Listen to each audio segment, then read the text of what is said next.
Amazon customers ఎట్లా cheat చేస్తుందో తెలిస్తే పొరపాటున ఒక్క ఎలక్ట్రానిక్ ఐటమ్ కూడా కొన్నారు. ఆల్మోస్ట్ 10 days అవుతుంది, ప్రోడక్ట్ రాలేదు, రీఫండ్ కూడా రాలేదు. అసలు మ్యాటర్ ఏంటంటే మార్కెట్లకి పోర్ట్రానిక్స్ది మ్యాక్సేఫ్ పవర్ బ్యాంక్ ఒకటి వచ్చింది. అది బాగుంటుంది, దాని రివ్యూస్ చాలా బాగున్నాయని మన ఆడియన్స్ కోసం అయితే ఒకటి రివ్యూ షేర్ చేద్దామని నేనైతే ఆర్డర్ పెట్టినాను. ఆర్డర్ పెట్టిన 1 dayకే ప్రోడక్ట్ అయితే నాకు రిసీవ్ అయింది. బట్ బాక్స్ ఓపెన్ చేసి చూడగానైతే అక్కడ గ్లాస్ అనేది బ్రేక్ అయ్యి డ్యామేజ్ ప్రోడక్ట్ అయితే వచ్చింది. ఆ ప్రూఫ్స్ అన్ని కూడా మనం ఎట్లా అన్బాక్స్ చేస్తాం కదా, అవన్నీ వెంటనే అమెజాన్ టీమ్కి షేర్ చేశాను.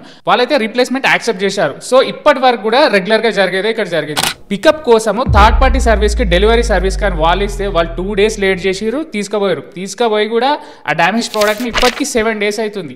7 days అవుతున్నా కూడా ఇంకా ప్రోడక్ట్ వాళ్ళకి రీచ్ కాలేదు. మరి ఎట్లా నా ప్రోడక్ట్ ఏది అని అమెజాన్ టీమ్కి కాల్స్ మెసేజ్ చేయగా అయితే రీప్లేస్మెంట్ వన్స్ ఆ ప్రోడక్ట్ అనేది వాళ్ళకి రీచ్ అయినాకనే ఇస్తామని చెప్తున్నారు. అరే అది నా జాబ్ కాదు కదా, వాళ్ళు లేట్ చేస్తే నేనేం చేయాలని చెప్పి నేను అన్నాను. సో అన్నాక కూడా అట్లా కాదు, అది ఇది అని చెప్పి అట్లీస్ట్ రీఫండ్ అయిన ఇమ్మన్నా. రీఫండ్ ఇవ్వమంటే కూడా ఆ ప్రోడక్ట్ వాళ్ళకి రీచ్ అయితేనే మనకు రీఫండ్ అనేది చేస్తారంట. కాకపోతే పాస్ట్ లో అసలు ఇట్లా లేకుండే. సో ఇట్లాంటి హజిల్స్ అన్ని కూడా అమెజాన్ లో మనం ఇప్పుడు చూస్తున్నాము. సో అందుకే సచ్చినా కూడా ఒక ఎలక్ట్రానిక్ ఐటమ్ అయితే అసలు అమెజాన్ లో కొనుక్కోండి.